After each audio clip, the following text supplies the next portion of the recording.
Assalamu алейкум, кутман кеч барыңыздарга. Мен акырын баштай берейин. Кошулгандар кошула берет. Ким кечигип калса, же болбосо кошулбай калса, бул видеону биз запись кылып туруп, YouTube'га киргизебиз. Каалаган убакта көрсөңүздөр болот. Эң главный көрүш керек. Себеби айтчу сөздөрдү биз мындай бизнеске керектүү сөздөрдү айтабыз. Биякта аябай жакшы презентациялар даярдагам, ошол презентация менен силер менен тааныштырабыз. Мүмкүн болсо өзүңүздөрдүн микрофондорду өчүп койсоңуз, сол жакта микрофондун сүрөтү турат, ошону бассаңыз өчөт. Бирибизге тосолуп кылбайбыз. Карыкелер, устаздар, баарыңыздарга Алла разы болсун. Себеби өзүңүздөр билгендей эле бүгүнкү күндө азыркы учурда бизнес татаал болуп кетти да. Көп адам ишкерлик менен алектенгиси келет, көп адам дүйнө жагынан кыйналбай муктаждыкты кыйналбай муктаждыкта жабылсын деген ниетте жүрөбүз, бирок тилекке каршы күндөн күнгө бизнес кылуу, соода кылуу татаал болуп баратат. Эмне себептен десек, өзүңүздөр билесиздер, учурдун илими күндөн күнгө өзгөрүп баратат. Эгерде баарыбызга маалым, кыямат күнгө чейин эч кандай бир Курандын бир сөзү өзгөрүлбөйт, хадистер өзгөрүлбөйт, намаз өзгөрүлбөйт, бирок бизнестин эрежелери өзгөрүп баратат. Бизнес кылуунун эрежелери күндөн күнгө өзгөрүп баратат. Ошол себептен биз көп адамдарды байкап атабыз. Көп адам ишкерлик менен алектене албай атат, кыйналып атат. Мен өзүм 2009-дан баштап 2018-ге чейин 9 жыл базарда соода кылган соодагер катары айта алам. Мен базардан мурун 2010-2011 жылдары элдер бир жылда тапкан акчаны мен бир айда табат элем. Албетте аракет Аллах Таала берет эле, бирок ошол 2010-2011 жылдары соода кылыш оңой болчу. Ал жерде эң ключевойу сен арзан товар табышың керек, жакшы бир местага туруп эле сатсаң болду. Ошол жерден туруп эле сатып акча табып, машина алып үй ала турган заман болчу. Бирок азыркы күндө тилекке каршы ал заман, ал доор өтүп кетти. Аны эч качан кайталайм десең дагы кайра банкрот болуп атат. Көп адам банкрот болот. Мен көп ишкерлерди, көп соодагерлерди көрдүм. Ушу 10 жыл мурун, 20 жыл мурун кылган ийгилигин кайталайм деп ката кетирип, акчага банкрот болуп калып атышат. Бүгүнкү күндө бизнес кылышынын эрежелери кандай болуп атат? Бүгүнкү күндө бизнестин эрежелери биринчи кезекте бул окуу болуп калды. Билим болуп калды. Мен ойлойм, мен наоборот сүйүнөм. Себеби мусулман адам ар дайым билим алып туруш керек да. Бул билим алуу мусулман адамдын парзы да. Бул жерде вообще вопрос болбойт. Окуймбу, окубаймбы, үйрөнөймбү, үйрөнбөймбү деген вопрос болбош керек. Мусулман адам ар дайым билим алууга парз. Ошол себептен бүгүнкү күндө көп адам банкрот болуп атат, себеби билим албай атат, учурун илим албай атат. Ошондон мен уже бул сферада 7 жылдан бери бизнес жаатындайм да, бизнес тармагында көптөгөн, азыркы тилимен айтканда тренингдер, обучение, форум, дүйнөлөргө барып, башка мамлекеттерге барып, айтор мындай ушунун аркасына түшүп иш кылып атам да. Кандай кылса болот, канткенде бизнести дагы алдыга жылдырабыз, канткенде соодабыз жакшы болот деген аркасында жүрөм. Ошондон балким мен бул сферанын адиси болуп, мен азыр кылып жаткан ишим менен мындай мактанып айта алам. Башка мамлекетте, башка чоң ири компанияларга, Казакстандын, башка элдин компаниялары менен кызматташып, алар менин кызматыма мындай кандай десем, мен ошол алган билимим ошол чоң компанияларга, чоң ири компанияларга өзүм кызматым тийип атат. Себеби биз финансы жактаган бизнести кантип кылыш керек, чоң компанияны кантип масштабка чыгарыш керек, финансы жакты кантип иретке келтириш керектигин жагынан тажрыйба алгандыктан башка компанияларга пайдам тийип жатат. Буюрса бул нерсени биз алда дагы машвара кылып 2026-га кадам таштап атабыз. Биз уже Америкага, Европага, Япония, Корея деген мамлекеттерге кадам таштап атабыз кылган иштерибиз менен. Бул жерде слайдта тургандай масштаб арена деген бул менин кылып жаткан долбоорумдун бир натыйжасы. Бул жерде эмне? Баарыбыз эле билебиз, Бишкек арена деген түшүнүк бар, Алматы арена, ушундай нерселер бар. Бул жерде масштабка чыгам деген компаниялардын бир площадкасы. Бул жерде компания келет, өзүнүн бизнесин айтып берет, залда инвесторлор отурат, ошол жерге инвесторлор угуп, жакшы компания болсо кирип, үлүшүн алып, акчалай инвестиция кыла турган бир площадка. Биз окутуп жаткан, мага келген окуучуларым, мен менен иштешкен инвесторлор, мен менен иштешкен партнерлордун баардыгы ушул жерге келип такалат.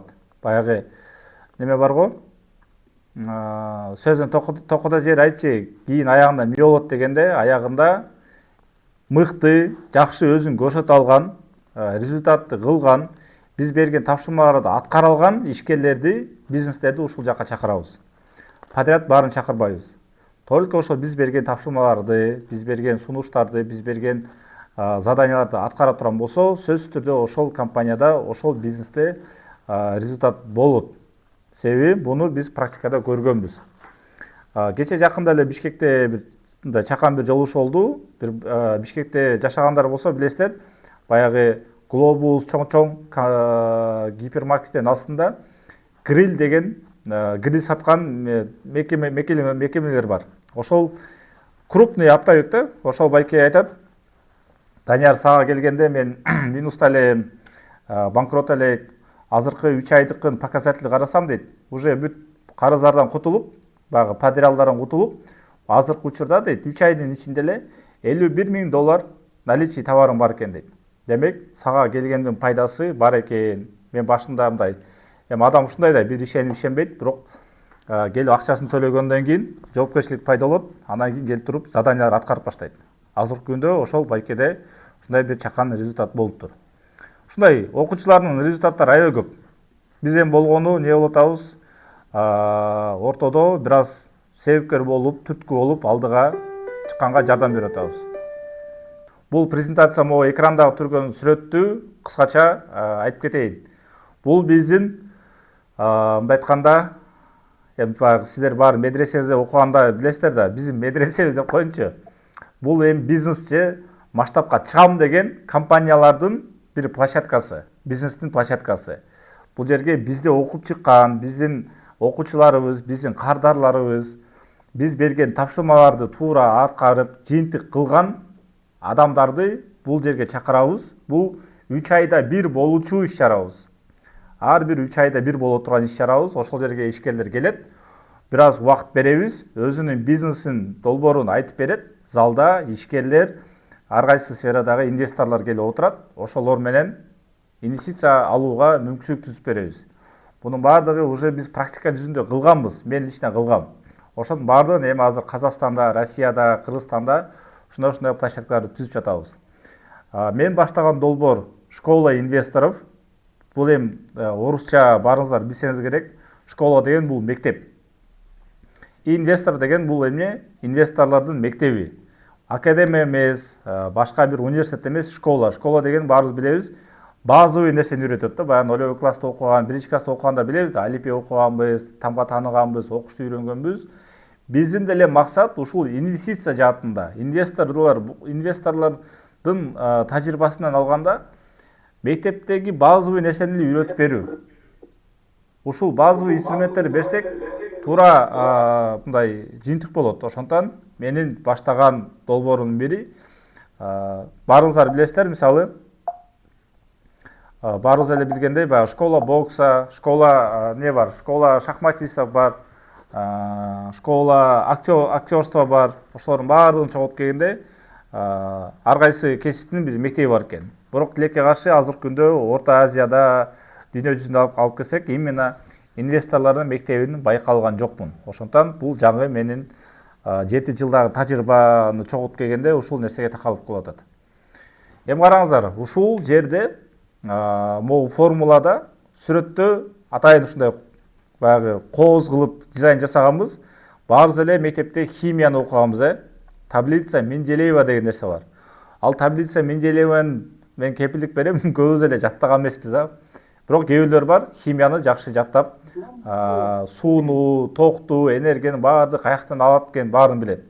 Ошондон баягы мүмкүн чоң бир заводдордо, чоң бир мекемелерде ошол химиянын элементтери менен колдонуп бир нерсе чыгарышкан. Бул жерде мен жегим келип атат. Тошто бул бизнесте деле ушул формулада, ошо таблица Менделеева сыяктуу эле бизнестин формуласы. Ушул формуланы эле рети менен, тартиби менен кыла турган болсок, сөзсүз түрдө бизнесте тартиби менен жыйынтык болот. Бирок бүгүнкү күндө өзүбүз билебиз, особенно кыргыздарда биз шашма элбиз да, бат эле баягы тез эле алып эле сатып эле байып кетишибиз керек. Бирок тилекке каршы андай эмес. Мен ойлойм, даже сиздер менен иштешип отуруп, наоборот, биз башка ишкерлерге мындай үлгү катары көрсөткүм келет да. Мынакей карыкелерди биз окуттук, үйрөттүк, ошолор тартиби менен, рети менен кылды, мына бизнести жолго салып алышты дегенге. Себеби мен билем, сиздер медреседе окуп, медреседе тартипти үйрөнгөнсүздөр, рети менен кылышты үйрөнгөнсүздөр. Бизнести дагы ошо тартиби менен, рети менен кыла турган болсоңуз, сөзсүз түрдө бир кандай бир ийгилик жаратса болот. Жалпак эле бир эки инструменттерди түшүндүрө кетейин. Бизнести түшүндүргөчө мен кыскача мындай кененирээк өзүм жөнүндө түшүндүрүп кетейин да. Асмандан түшкөн жокмун. Мен дагы ишкерликти канча жылдан бери урунуп, кагынып, жыгылып, туруп ушунда отуп, азыр эми кичине өзүбүздү элге чыгарып баштадык. 17 жашымдан ишкерликти баштагам. Азыркы күндө 34 жаштамын. Ошондо плюс-минус санаганда 30. Так, звукту өчүрүп койсоңуздар. Ошол 17 жашыман бери ишкерлик менен алектенип отуруп, азыркы күндө бир кандай бир натыйжа болуп аткандын иши ошол убакыт көрсөттү, убакыт далилдеди. Болгондо практика кылып аттык, ошол практиканын аркасында ушул даражага жетип жатабыз. Буюрса да, Алла буйруса, даражабыз көтөрсө Аллах Таала, дагы башка элге, башка мамлекетке, башка компанияларга кызматты көрсөтөбүз. Именно ушул сферада. Жалпы 3 университетте окугам. 3 университетте да окуганда 3-сүндө диплом ала албагам. Себеби уже семья, бала чака болгондон кийин окуш кыйын болгон. Ошондон 3 университетте окугам деп мен мактана алам.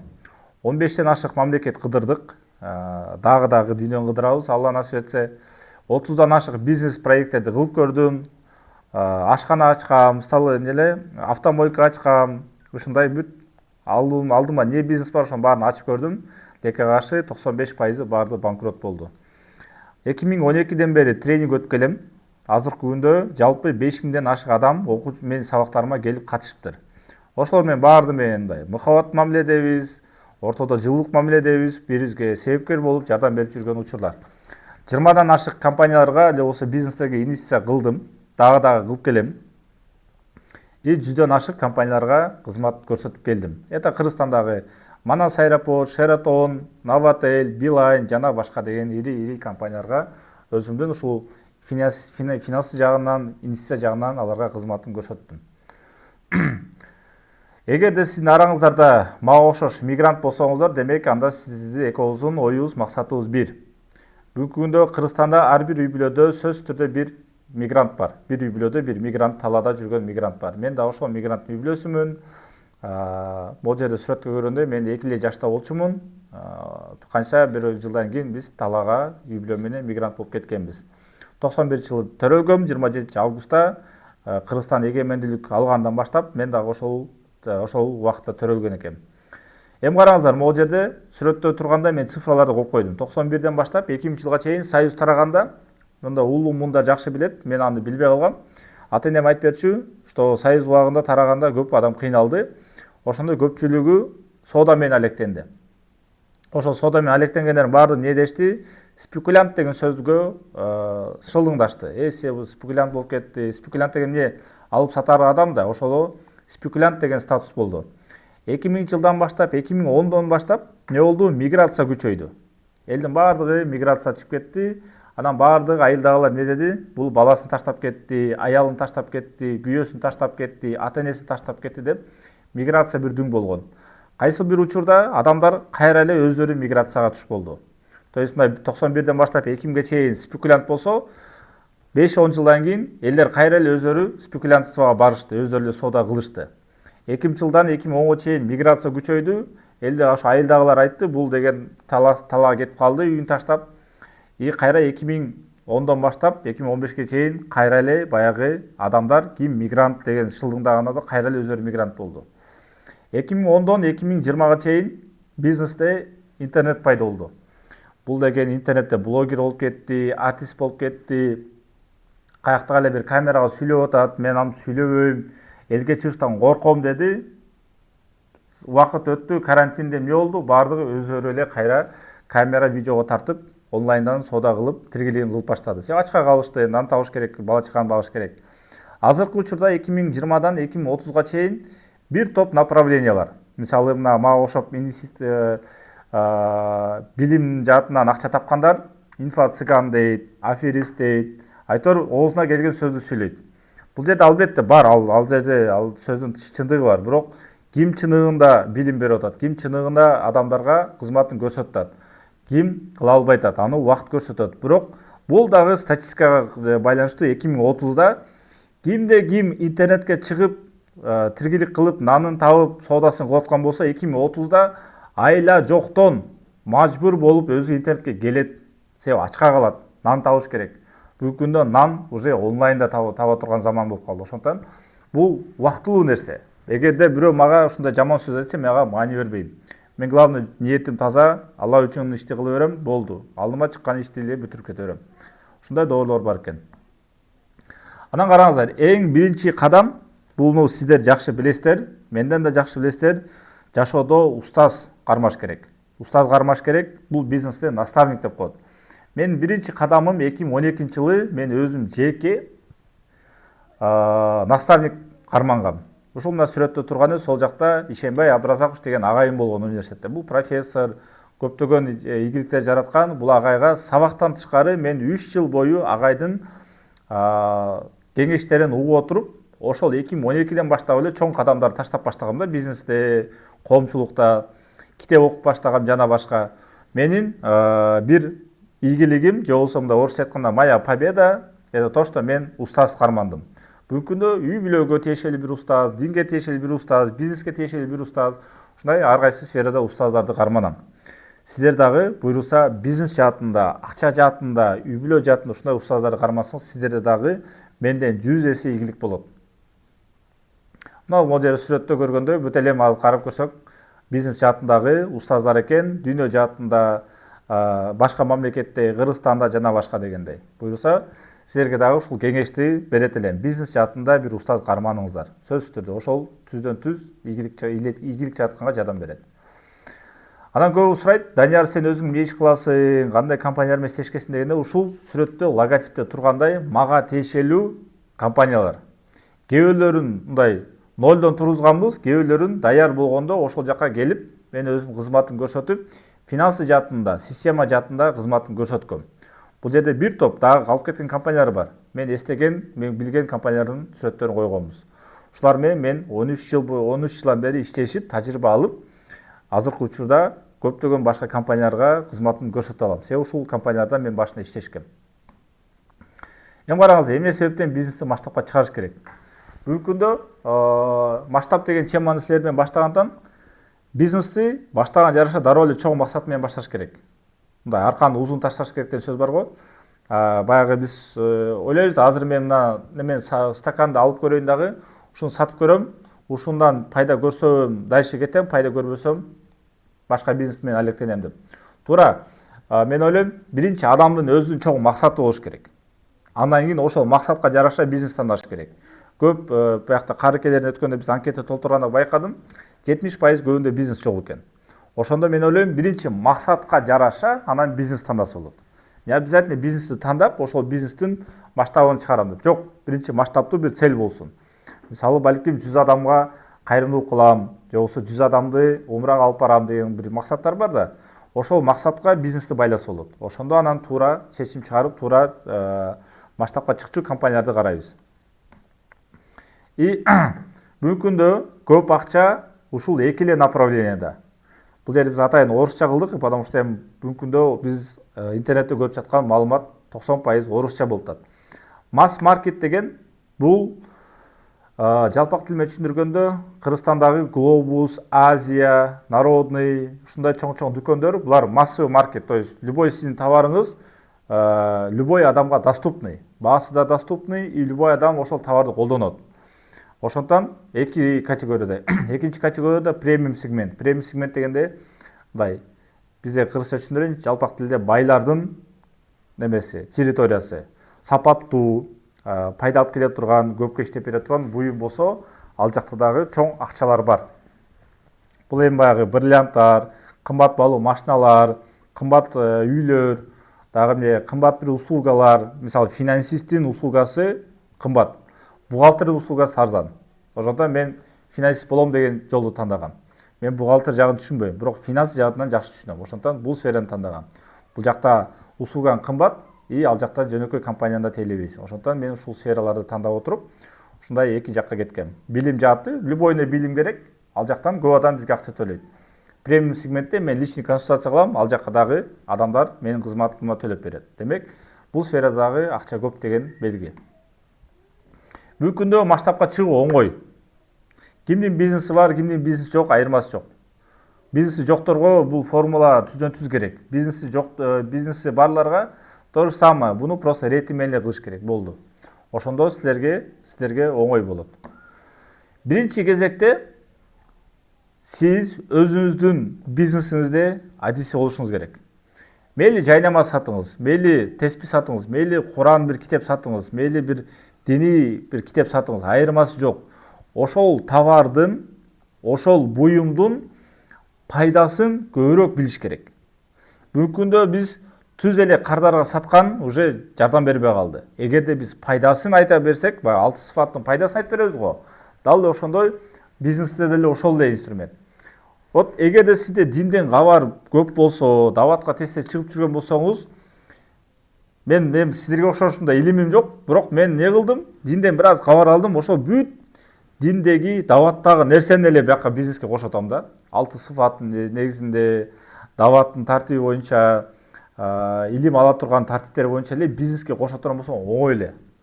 То есть бизнести мен ойлойм, любой бизнеске динди байлай турган болсоңуз, бизнесиңиз оңой кетет. Мен мисалы ушул нерсе практика кылып атам. Мен көптөгөн сабактарда, выступлениялар болсун, кай жерде болсун, мен дайыма Алланы улуктаганга аракет кылам. Мен айтам, сен миллиардты табасыңбы, $1 миллион карызсыңбы, разница жок. Эгерде Алла менин мамилең болбосо, ал акча сага жөн эле зыян. Ошондо адам түшүнөт, Даниярга барып окуш үчүн, же болбосо миллионер болуш үчүн керек эмес экен. Биринчи кезекте Алла менен мамиле кылыш керек экен деген сыяктуу. Ошондон мен өзүм жумушума динди байладым.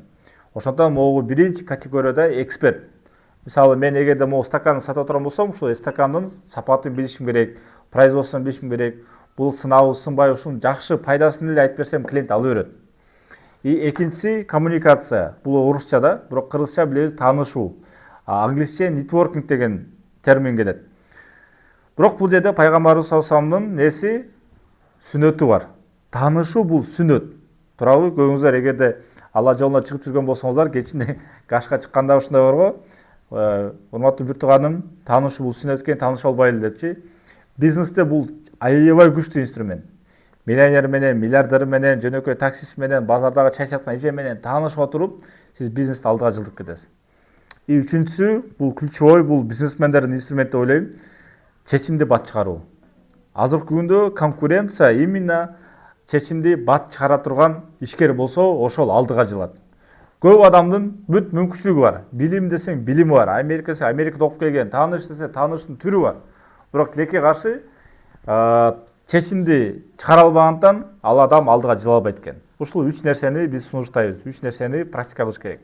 Үчүнчүсү аябай чоң роль ойнойт. Чечимди канчалык тез бат чыгарат, ошол адам алдыга жылат. Так, бул жерде формула. Бул формуланын азыр качабы бир 3-өсүн түшүндүрүп кетейин, же болбосо 4-өсүн түшүндүрүп кетейин. Ошо менен бүгүнкү сабакта жыйынтыктайбыз. Дагы кийинкисине башка сабак болгондо сиздерге дагы кенен уландысын кылып беребиз. Бул формула масштабирования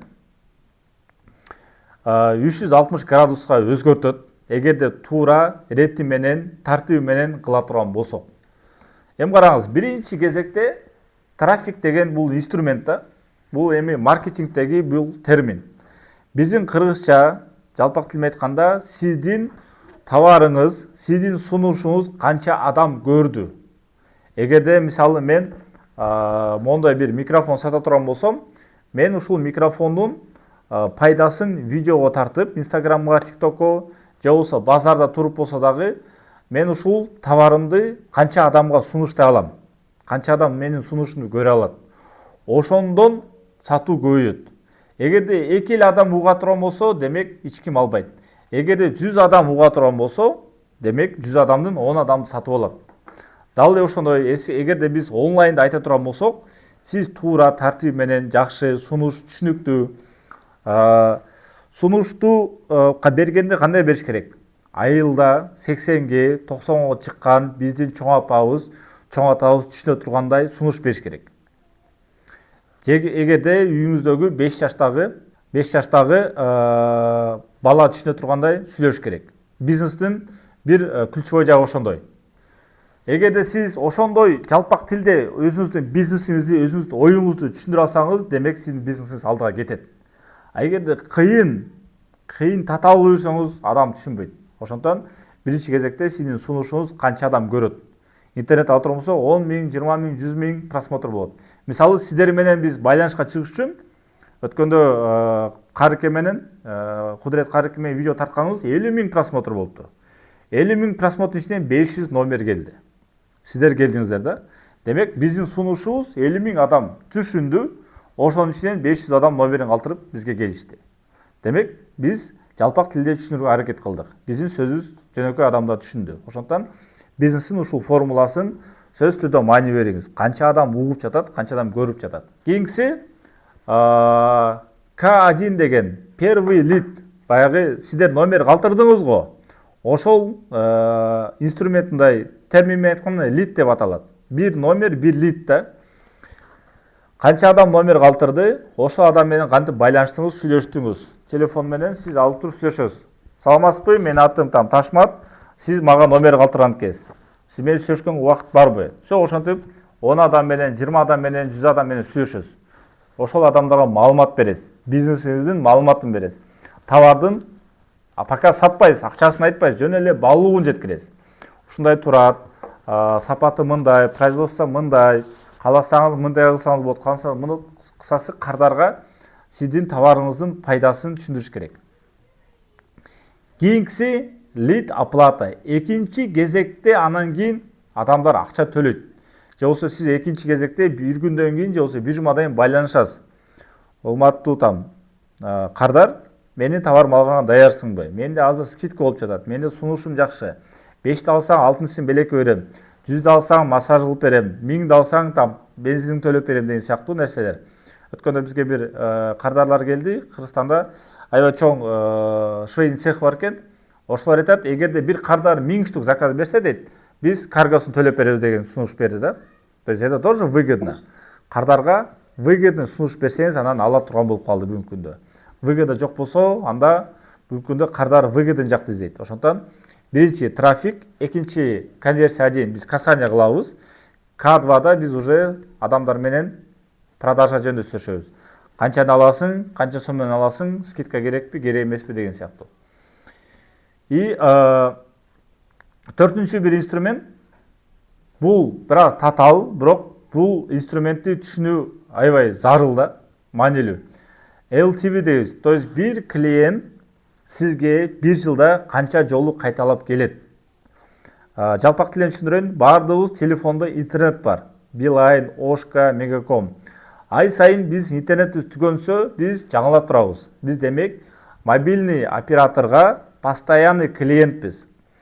Экинчиси, биздин үйдүн жанында Омат, Нурбек, Азамат, Айнура деген дүкөндөрдөн нан, сүт, күрүч алып турабыз. Ал реклама кылаткан жок, ал жөн эле магазин эшигин ачып койду. Ошо үйдүн жанында 100 түтүн барып, баягы товарды алып жатат. Демек биз ошол жерде постоянный кардарбыз. Үчүнчү бир мисал, машина айдап жүргөн баарыңыздар билесиздер, постоянный бензин куябыз. Газпром, Ред Петролиум жана башка деген заправкалардан биз бензин куюп турабыз. Демек, ал жакта биз постоянный кардарбыз.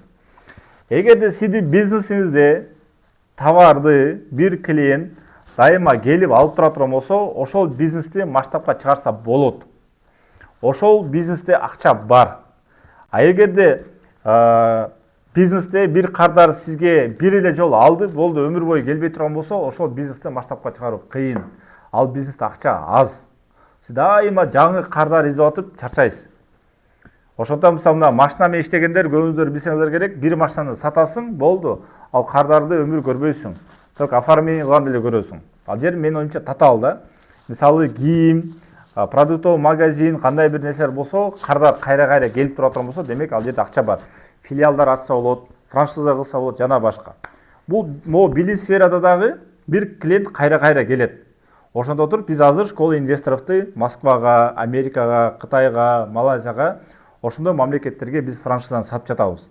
Себеби билим алган адам дайыма келип окуп үйрөнүп турат. Ошондон биз ушул критерийни байкалдык.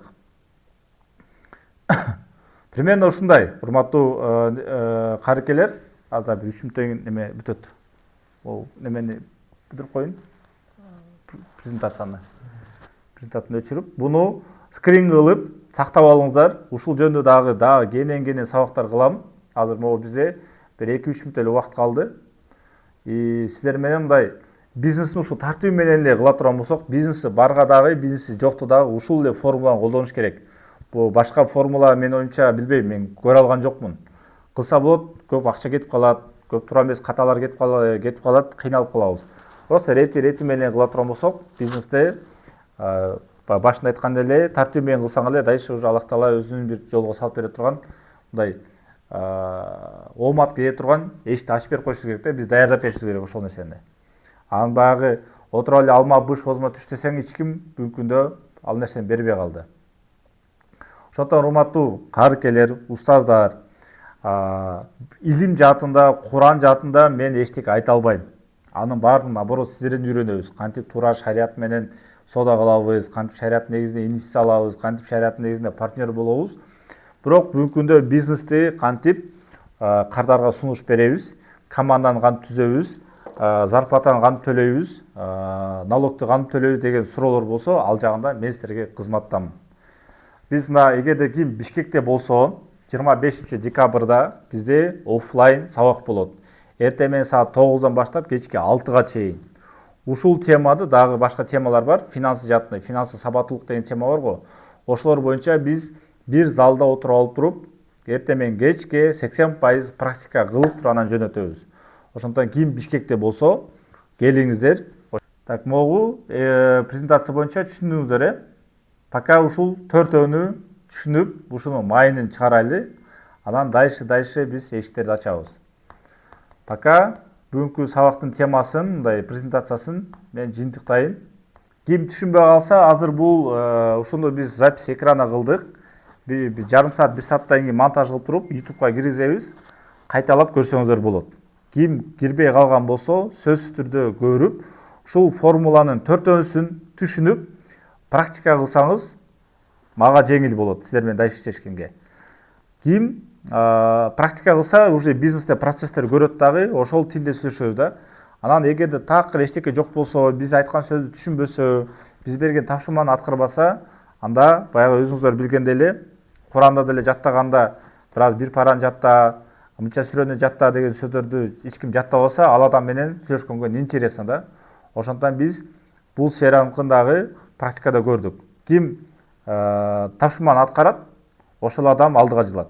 Кече жакында бир бала Баткенден келип айтат, байке, мен 2 эле сабак катыштым дейт, онлайнда. Уже 1 миллион сом инвестиция алып атыптыр.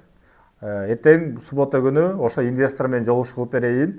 Сиз түшүндүрүп бериңизчи, кантип тартуу менен иштесем болот деп. Уже 2 эле сабактан жыйынтык болгон. Себеби 2 сабакта тапшырманы аткарган. Бир китеп окуган, өзүн бизнес санап чыккан, уже бизнести алдыга жылдырганга мүмкүнчүлүк пайда болгон.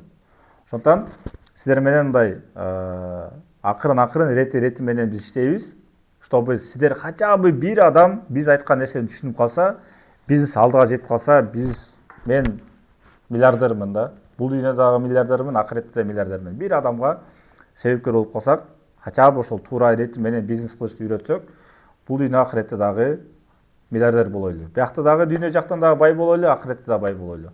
Сиздердин дуаңыздар керек, сиздердин активдүү катышыңыздар керек. Сиздер мага келип отзыв берип турсаңыз эле болду.